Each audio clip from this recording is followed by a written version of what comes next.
Culture chic, influence pop, courant choc, bienvenue dans Version Française, le magazine qui annonce la couleur en 100% bleu, blanc, rouge.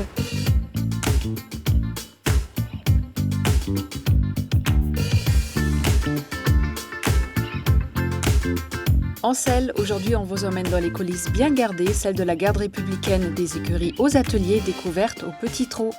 Coquillages et crustacés ne sont plus sur leur plage abandonnée, mais bien entre les doigts experts de l'artiste Thomas Boog.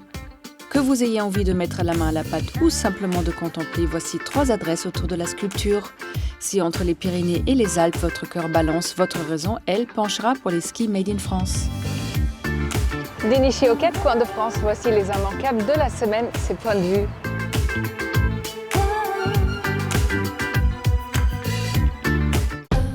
Nous voici bien emballés par la belle idée des wraps en cire de l'abeille qui emballe.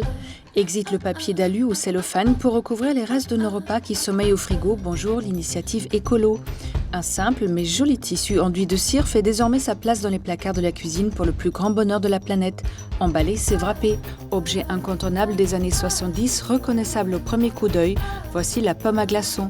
La plus célèbre est évidemment orange, couleur phare de l'époque 70s.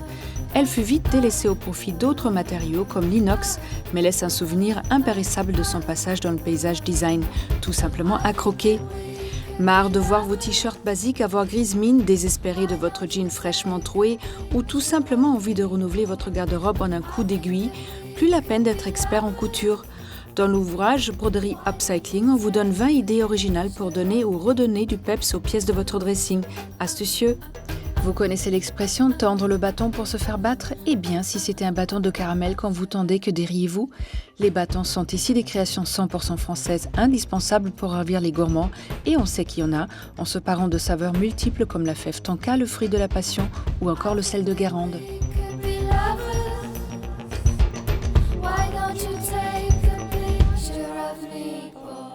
L'institution prestigieuse de la garde républicaine nous a ouvert ses portes. Aux côtés des artisans, officiers et même chevaux, voici une visite sous bonne garde.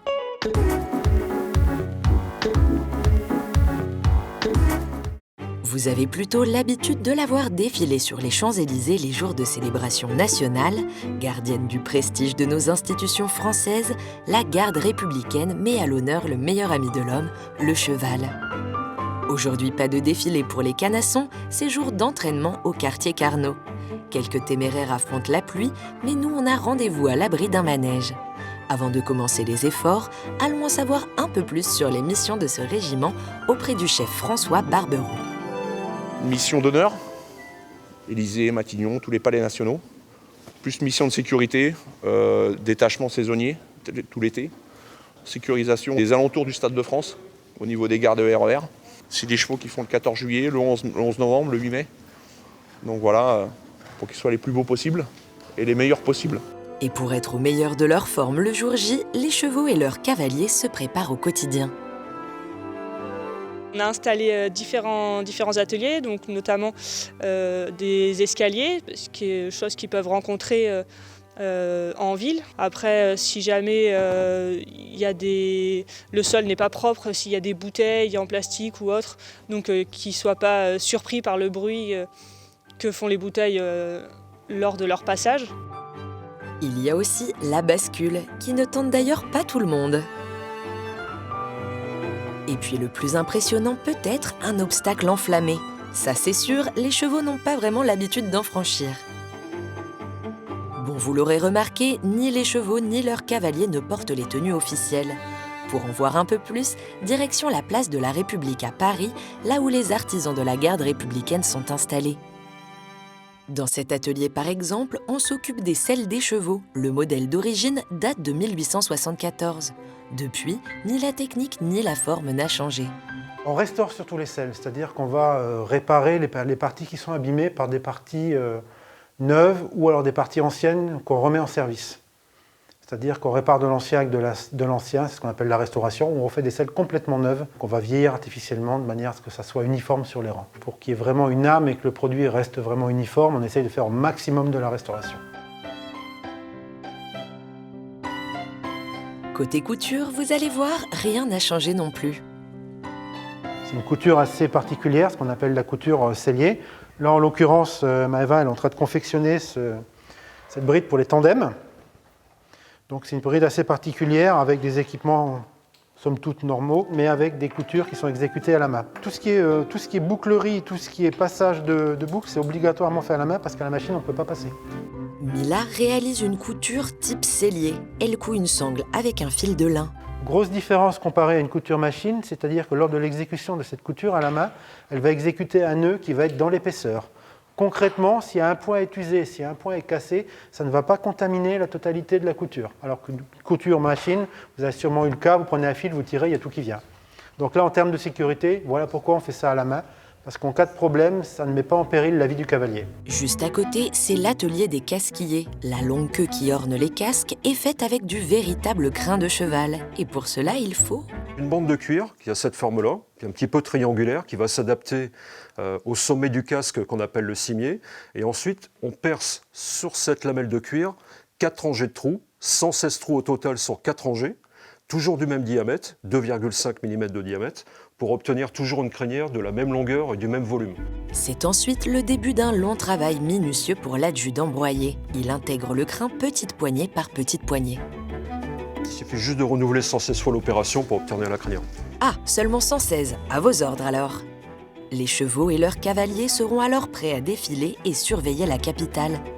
Le régiment perpétue cette tradition, vieille de près de 400 ans.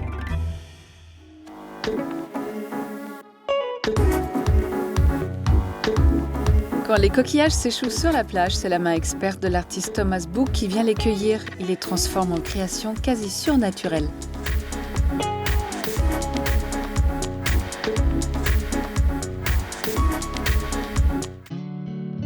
Si pour vous les coquillages ne sont qu'un simple souvenir de vacances à la plage ou un délice dans votre assiette, alors une petite galerie parisienne risque de vous surprendre.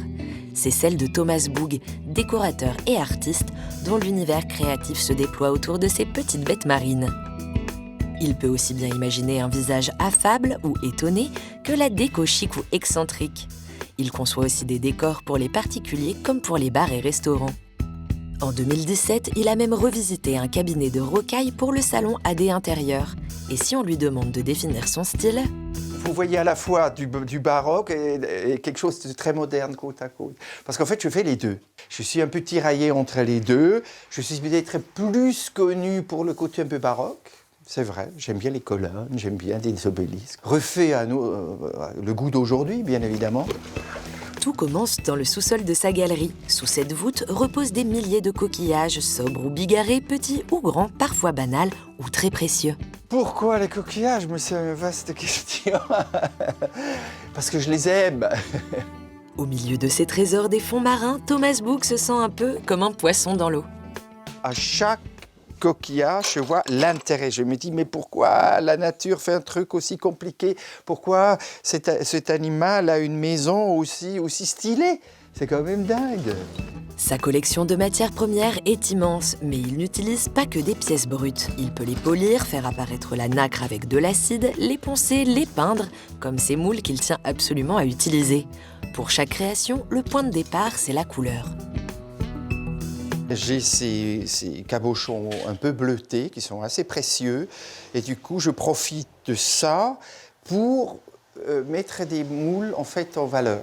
Je vais commencer à agencer un tout petit peu ça. En ce moment, Thomas travaille sur l'une de ses spécialités, un cadre de style baroque où le maître mot c'est l'accumulation. Attention, ici rien n'est laissé au hasard. Avant de coller ses coquillages, il fait des essais, en pose un puis un autre, cherche une harmonie dans cette superposition.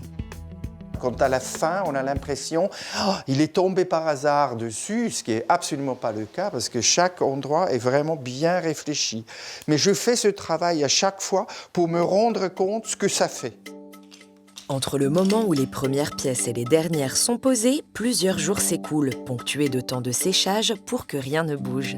Résultat, une création colorée, rythmée et bien sûr unique. L'autre pendant du travail de Thomas, ce sont les cadres réguliers, très réguliers, qui demandent un tri précis en amont pour garder seulement des coquillages presque identiques. Attention, je ne trouverai jamais deux exactement pareils, mais je peux tricher. Je peux imaginer des coquillages qui ont plus ou moins la même taille, mais quand vous regarderez de près, vous verrez que tous ces coquillages sont différents. Il n'y en a pas deux pareils. C'est ça qui est magnifique. Après avoir conçu les contours avec des coquillages plus gros et plus solides, Thomas procède au remplissage, un vrai travail d'orfèvre. C'est minutieux, hein, c'est vraiment des tout petits coquillages qu'il faut glisser dans des tout petits espaces. Il progresse lentement, un coquillage à la fois, afin de s'assurer d'une régularité presque mathématique. Les gestes sont rigoureux, répétitifs, mais certainement pas automatiques. On me dit toujours, ah ben c'est toujours pareil. Eh bien non, parce qu'en fin de compte, il faut que le coquillage que je mets dans les mains doit trouver la bonne place. On ne s'ennuie pas du tout, la journée passe très vite à faire ça. Et si on vous montrait une pièce finie? Pour cela, Thomas a vu les choses en grand et il faut quitter la galerie. Alors nous allons avenue Hoche, à l'hôtel Royal Monceau, parce que j'ai fait un travail assez important là-bas et c'est assez spectaculaire, j'aimerais bien vous le montrer. Ce palace parisien a rouvert en 2010 après 2 ans de travaux dirigés par Philippe Starck pour la déco. Il a fait appel à Thomas Book pour sublimer le couloir et le sas d'entrée du restaurant. Voilà, là nous sommes devant ce fameux sas où Philippe Starck m'a demandé comme brief qu'il voulait 2 secondes de wow avant d'aller au restaurant. Voilà, c'est tout ce que j'ai eu et ça m'a beaucoup plu. Une carte blanche dont Thomas a bien profité pour parer les murs de milliers de coquillages. Il ne les a pas comptés, mais les entretient chaque année et les remplace s'il faut, car ces petites choses fragiles souffrent parfois du tumulte des cuisines. Une manière de préserver pour toujours l'éclat de ces matériaux immortels.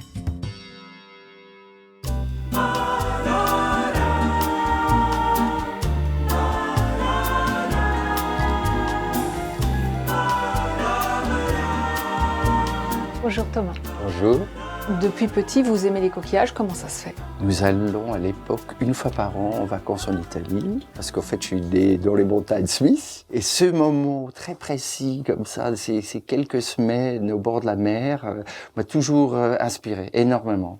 Et je crois cet amour à partir de ce moment-là. Ouais. En ramassant les coquillages sur les plages italiennes petits, comment êtes-vous arrivé à en faire un métier?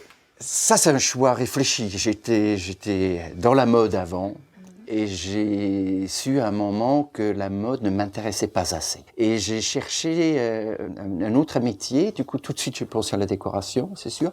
Et ce matériau un peu mal aimé est venu dès le début. Et j'ai toujours su que le coquillage et la nacre, ce cadeau de la nature, ça avait une valeur. Pour mieux comprendre votre amour pour le coquillage, il faut peut-être aussi revenir sur son utilisation, et c'est ce qu'ont fait les hommes depuis l'Antiquité. C'est vrai, le coquillage, je pense qu'il était premier en tout, hein. Ça c'est incroyable. On l'a utilisé pour les bijoux, forcément, la première trompette, la première monnaie. L'outil, un outil de... L'outil aussi, la cuillère, le bol. Alors est-ce que vous intervenez parfois sur l'aspect du coquillage? Le coquillage, c'est beaucoup de travail, hein.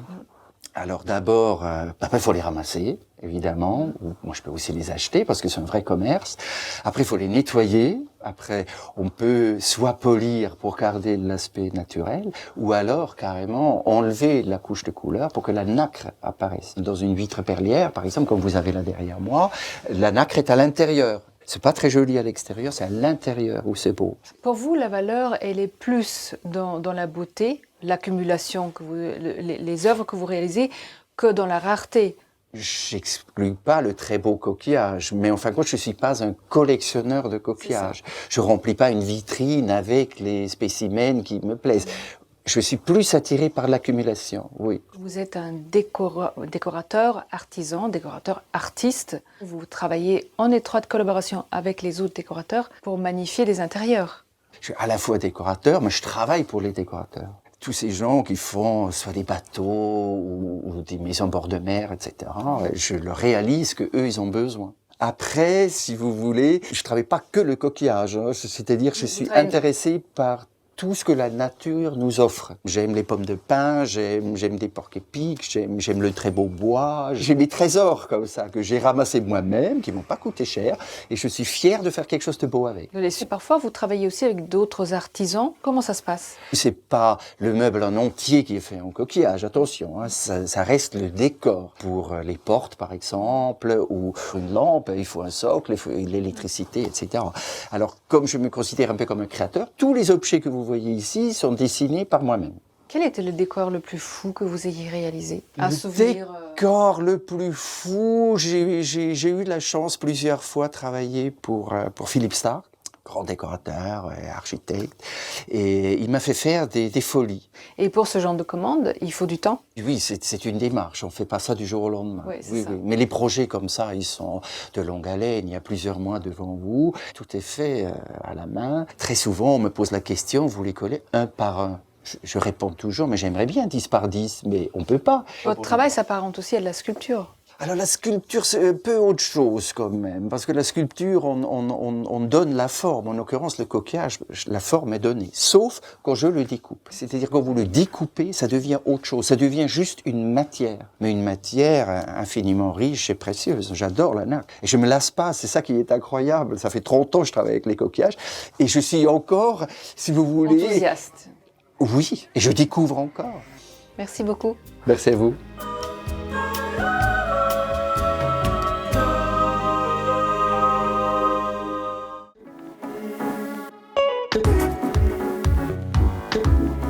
Entre musées, ateliers et découvertes au fil de la Seine, voici 3 adresses parisiennes autour de la sculpture qui vous en mettront plein la vue.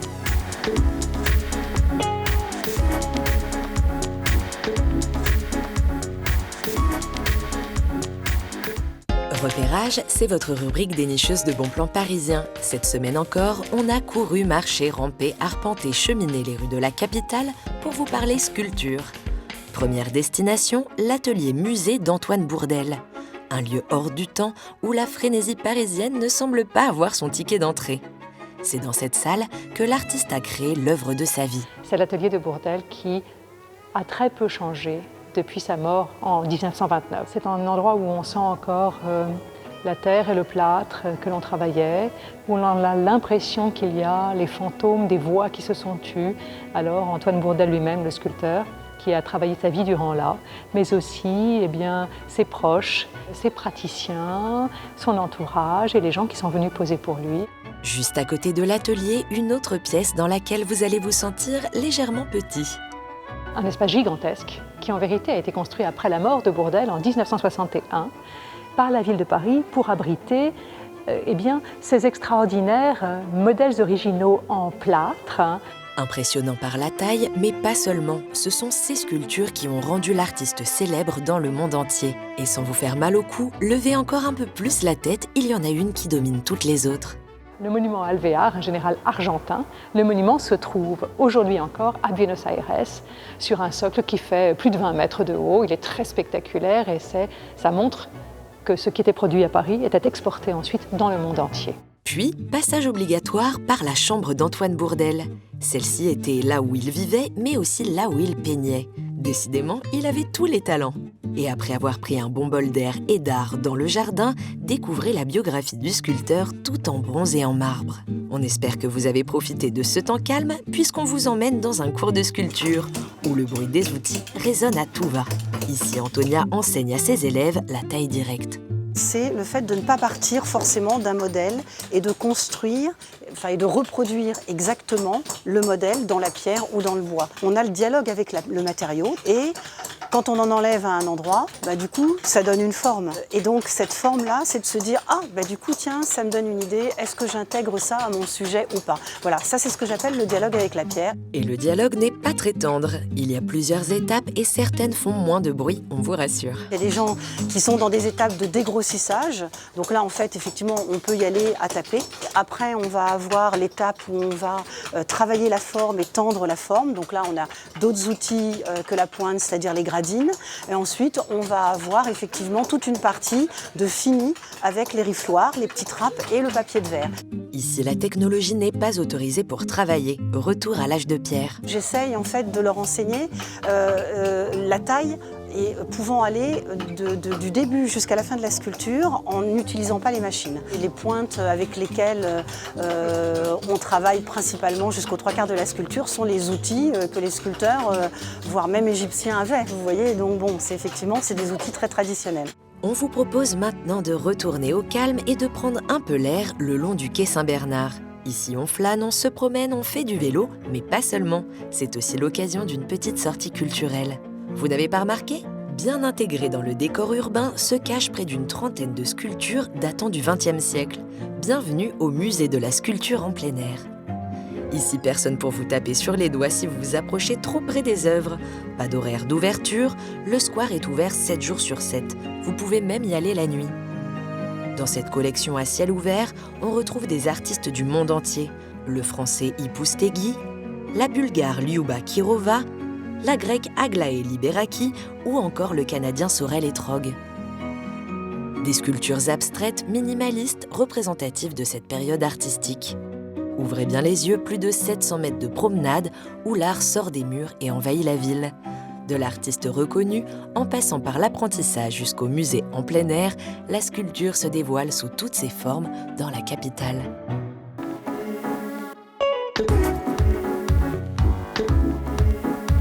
Préparez votre meilleur planté de bâton car notre focus du jour nous emmène directement sur les hauteurs des Pyrénées dans un atelier de fabrication de ski.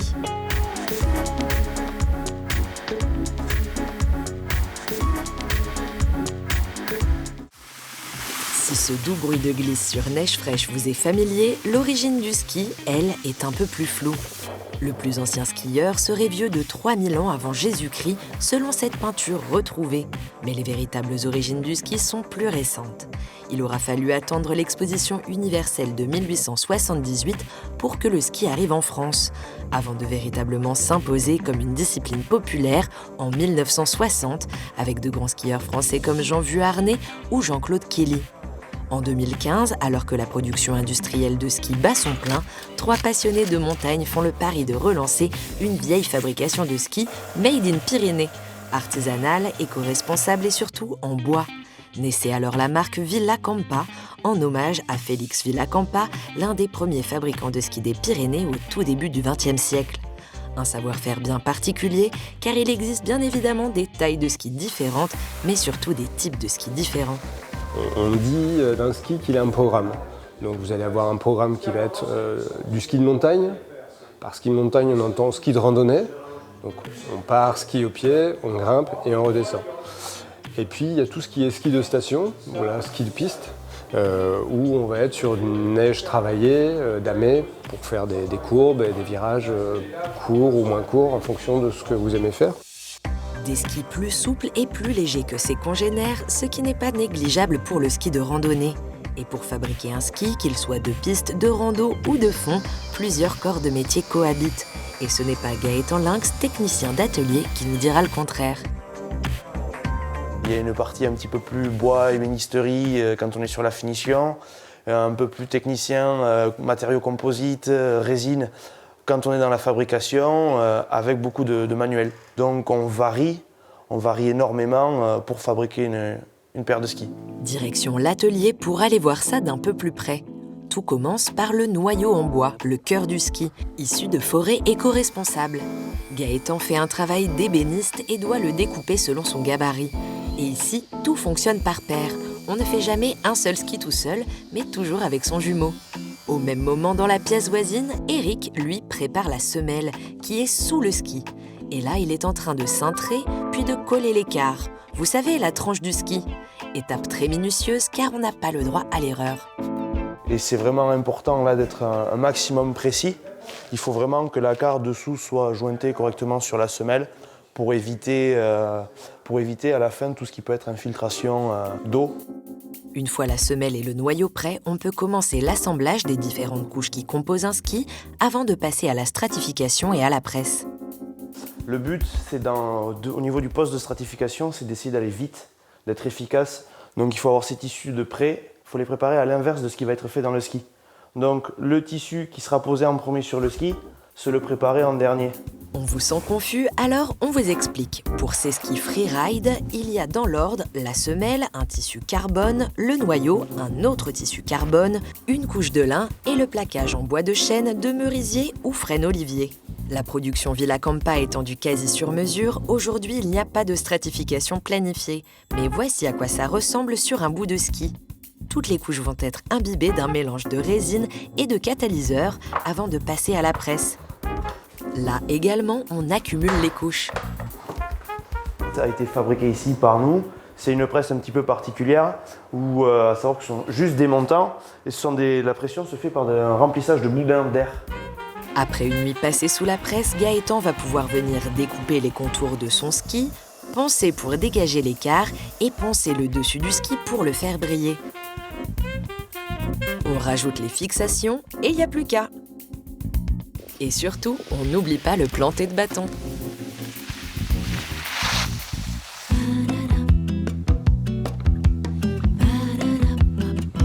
La version française est déjà terminée, mais on se retrouve très vite. En attendant, restez chic toujours. Bye!